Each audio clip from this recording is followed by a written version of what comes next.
Hello bookworms, I'm Hannah, and this is my February wrap-up video. This month I read 2 children's books, 7 middle grade novels, 1 YA science nonfiction book, 2 nonfiction books for adults, and 8 adult fiction novels for a total of 20 books. I selected my top reads for the month, and I'll be going over them in order from least to top favorite.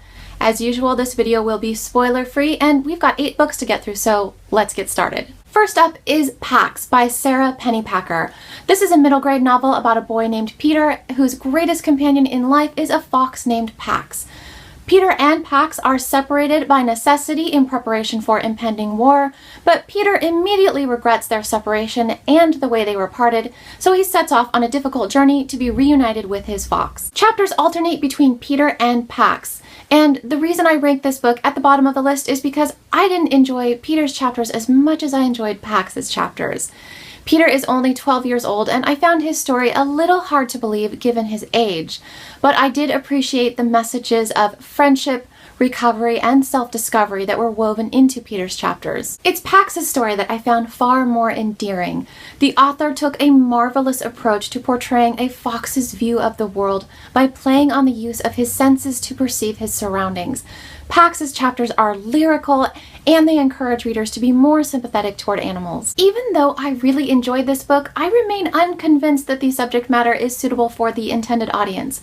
This book introduces PTSD, war, loss of bodily limbs, and death is both prevalent and portrayed graphically.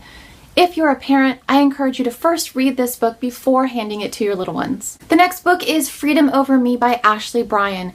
I reviewed this children's book in my Black History Month wrap-up video. I'll provide a link below to that video so you can watch it to learn why I was so moved by this book. Just to give you a brief synopsis, in July of 1828, a woman named Mrs. Fairchild sold her estate, which included the appraisal and sale of her slaves. Those slaves were listed by their name and sale price on an actual document owned by the author. He uses free verse and mixed media collage crafted with historical ephemera to reimagine the lives of those slaves. Up next is an ebook, The Camelot Shadow by Sean Gibson, which is a historical fantasy that takes place during the time of Queen Victoria's rule over England. It's about a man named Lord Alfred Fitzwilliam, who is a reputable scholar that specializes in the Dark Ages and Arthurian lore. He is commissioned by a secret organization to help recover a long-lost artifact, for which his knowledge of King Arthur will come in handy. The Camelot Shadow has one of the most likable protagonists I read about this month.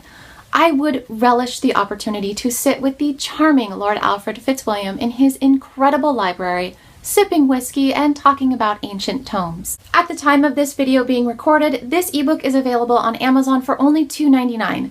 This was an affordable read that more than exceeded my expectations. If you're a fan of Arthurian lore, or if you're unfamiliar with the story of King Arthur and want to know more, this is a fun place to start. Moving up the list, we get to The Stars by H.A. Rey.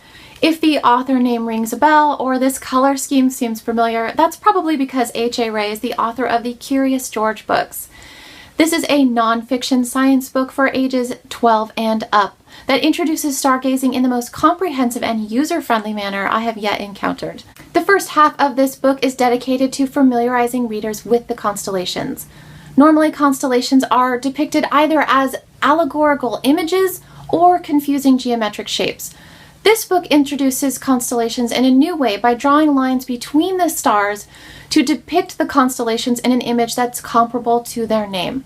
For example, on the cover is Gemini, which depicts 2 people holding hands. The second half of this book is more advanced. It covers things like altitude, the Earth's rotation on its axis, latitude and longitude, solar and sidereal days, black holes, solar eclipses, and much more. If you're new to stargazing or tried searching for the constellations before and were unsuccessful but want to give it another try, check out this book. The next 2 books were also included in my Black History Month wrap-up, so I encourage you to watch that video to learn more about them. For now, I'm just going to mention them briefly. The first book is Grace by Natasha Dahl.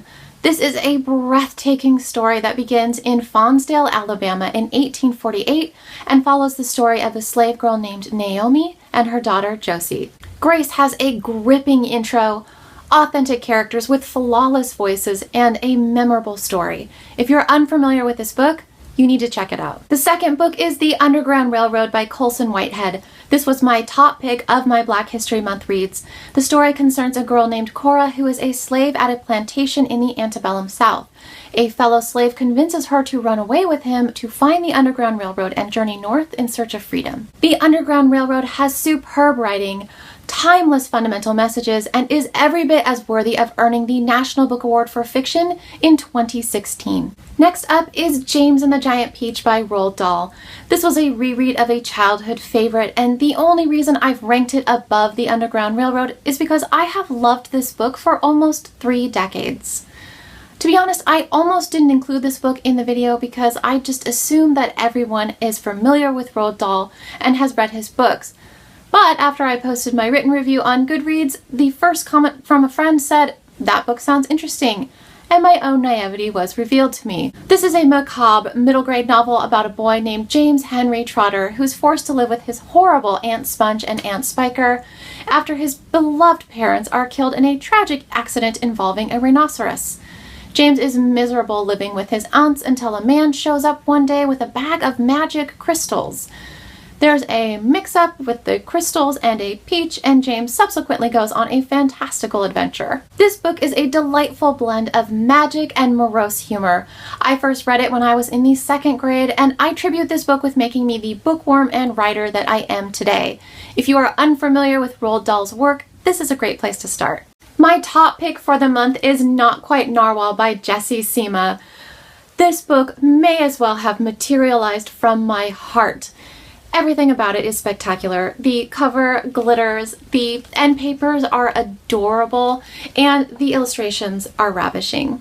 Look at that little guy. Look how cute he is. So cute. This book stars an adorable little unicorn named Kelp who's born under the sea among a family of narwhals and knows he's different. One day, a rogue current sweeps him away to the surface where he spots a creature silhouetted in the moonlight that looks just like him. He braves an adventure on land to go in search of the mysterious creature. Kelp's story teaches a lesson about self-identity, learning to love oneself, and appreciating that our individual traits are what make us unique and special. If I had a time machine, I would travel back in time and hand this book to 9-year-old me. If you have a time machine, call me. If you or your little ones enjoy unicorns, rainbows, or butterflies, this is the book for you. That concludes my February wrap-up video. Keep your eyes peeled for my next video, which will be a January and February book haul. If you've read any of these books, I want to know what you thought of them in the comments below. Thanks, everybody.